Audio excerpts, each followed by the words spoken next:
Hello बच्चों, let's see this question. Let s is equal to 1, 2, 3 so on up to 9.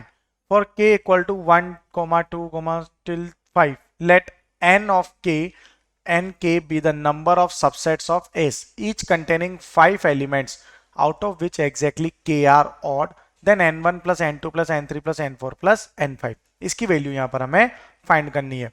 So the key concept used over here is NCR, which is equal to n factorial upon n minus r factorial into r factorial.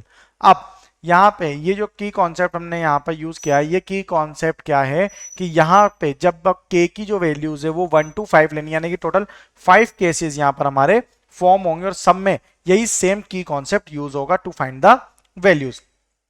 So we are given that s is equal to 1, 2, 3 so on till up to 9, and हमें जो find करनी है n1 plus n2 plus n3 plus n4 plus n5 की value. सो अगर k की value 1 to 5 है तो यहां पर हम सबसे पहले फर्स्ट केस लेंगे, that is case 1, when k is equal to small k is equal to 1 है. So we have s is equal to 1, 2, 3 so on up to 9. So और यहां से अगर हम बात करते हैं इवन नंबर्स की, so even numbers are 2, 4, 6 and 8, and odd numbers are 1, 3, 5, 7 and 9. Now we have to make a subset. हमें out of S which contain 1 odd element and 4 even element. तो यहाँ पे जो number of ways होंगे for select 4 even numbers from this set, तो यहाँ पर set, अब यहाँ पर even number कितने, only 4. हमें select कितने करने हैं, 4. सो यहां से अगर हम बात करते हैं सेलेक्टिंग 4 इवन नंबर्स, तो उसके लिए जो टोटल नंबर ऑफ वेज होंगे हमारे वो कितने हो जाएंगे, यहां से जो सिलेक्शन के लिए होंगे 4 इवन नंबर्स, उसमें सेलेक्ट कितने कर रहे हैं, 4. सो 4c4 is the selection of number. Now let's select the number of ways. Let's find the number of ways for selecting 4 even numbers from the set of even elements. अब यहां से जो even element मेरे जो sorry odd elements, अब हम even number select कर लिए, अब क्या करते हैं odd. Now selecting odd, one odd only, one odd number from this set of odd number, यानी कि 5 ऑड नंबर सेलेक्ट कितने करने, 1. तो ये इसके नंबर ऑफ वेज हो गए. तो यहां से जो मेरी n1 की वैल्यू है वो कितनी आ गई, 4c4 multiplied by 5c1. Clearly. Similarly हम n2, n3, n4, n5 भी फाइंड करेंगे. अब यहां से लेंगे केस 2. केस 2 क्या बनेगा, जब k की वैल्यू क्या रहेगी, 2, when k is equal to 2. तो n2 की वैल्यू कितनी हो जाएगी, यहां से n2 will be 4c3 into 5c2. Similarly आगे लेते हैं हम केस 3. केस 3 में व्हेन केस 3 का जो हमारा वैल्यू होगी, दैट जब k इक्वल टू 3 होगा तब n3 की वैल्यू कितनी हो जाएगी, यहां से 4c2 multiplied by 5c3. Now let's take a case 4. Case 4 over here is k equal to 4. जब k इक्वल टू 4 लेंगे तब हमारा जो n4 वैल्यू टर्म आएगा, that is n4 is equal to, ये कितना हो जाएगा, 4c1 multiplied by 5c4. And the last one is case 5. Case 5 जो होगा, that is k equal to 5 जब लेंगे तब कितनी वैल्यू आ जाएगी, n5 जो होगा हमारा, that is 4c0 into 5c5. अब इन सब केसेस से हमें टोटल क्या फाइंड करना है, n1 plus n2 plus n3 plus n4 plus n5.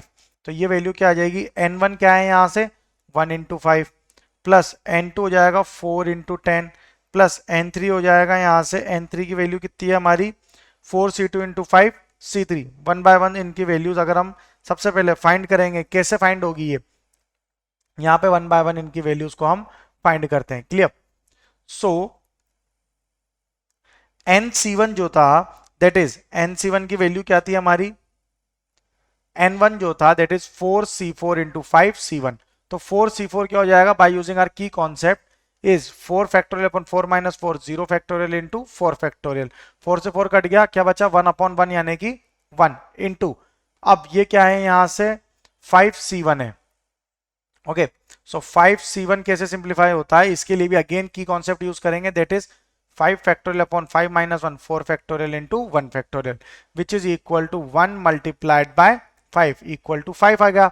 तो यहाँ पे n1 की वैल्यू तो आ गई 5 मल्टीप्लाइड बाय n2 सिंप्लीफाई कर लेते हैं बाय यूजिंग आर की कॉन्सेप्ट। तो की कॉन्सेप्ट को यूज करके n2 की वैल्यू फाइंड करता हूँ 4c3 that is 4 factorial divided by 4 minus 3 1 so into 3 factorial. तो यहाँ तो ये बच गया 4 multiplied by 5 factorial divided by 5 minus 2 3 so 3 into 2 factorial. Clear, so it become 4 multiplied by 5 into 4 into 3 factorial divided by, यहां से ये कितना था, यहां से 3 फैक्टोरियल तो कैंसिल आउट हो गया, क्या बचा 3 फैक्टोरियल इंटू 2, ये 3 फैक्टोरियल से ये भी कैंसिल आउट हो गया, 2 1 जा 2 2 जा, तो 4 इंटू 5 इंटू 2 यानी कि 5 इंटू 4 20 20 इंटू 2 40। क्लियर, तो यहां से अगर हम n2 की वैल्यू लिखते हैं तो n2 की वैल्यू जो आएगी यहां वो क्या आ जाएगी, that n2 is equal to, जो मल्टीप्लाई करके देखेंगे तो ये आएगा 40 वैल्यू आएगी। क्लियर, तो n2 की वैल्यू कितनी आएगी यहां से 40, तो यहां लिखेंगे 40 मल्टीप्लाइड बाय, अब यहां पे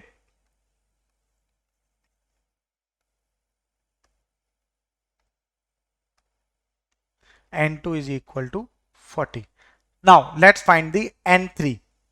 अब n3 क्या होगा 4c2 that is 4 factorial divided by 2 factorial into 2 factorial multiplied by 5 factorial divided by 3 factorial into 2 factorial is equal to 4 into 3 into 2 divided by 2 into 2 multiplied by 5 into 4 into 3 into 2 divided by 3 into 2 into 2, 2 से 2 3 to 3 then 2 to 2 2 1 जा 2 2 जा, तो 3 into 2 6 6 multiplied by 2 1 जा 2 2 जा 6 multiplied by 10, तो n3 की value आ गई 6 multiplied by 10।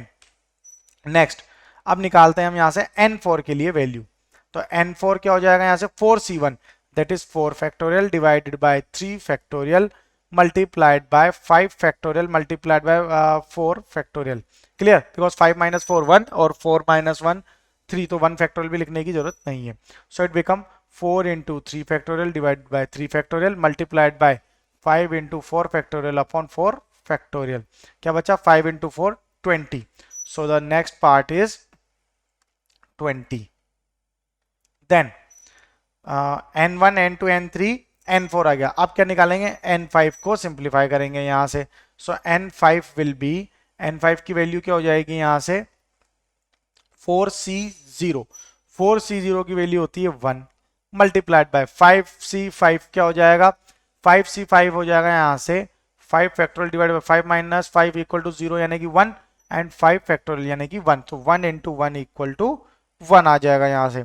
Clear, तो ये आएगा यहां से इक्वल टू 1। अब इसमें वैल्यू डाल देते हैं n5 की भी, तो n5 यहां से आ गया 1। कैलकुलेट कर लेते हैं 5 इंटू 40 इंटू 6 इंटू 10, सो 5 into 40 into 6 into 10 60 into 20। Clear, तो कितनी वैल्यू होगी यहां से, ये यहां से इसे और सिंप्लीफाई करते हैं अगर, सो 1 बाय 1 अगर इनकी वैल्यूज को हम क्या कर रहे हैं simplify, okay, but the one correction over here is यहां पे ये सब जगह क्या है, ये प्लस है, ये सब आपस में ये पॉजिटिव है, so it's become 5 plus 40 plus 60 plus 20 plus 1। Clear, यहां अब इनको वैल्यूज को हम कैलकुलेट करेंगे, तो 60 plus 40 20 20 plus 60 plus 40 100 100 plus 20 120 120 plus 5 125 plus 1 126, so the final answer over here is 126, so our final answer is 126 over here, that is option D। I hope you understand it well, best of luck, thank you।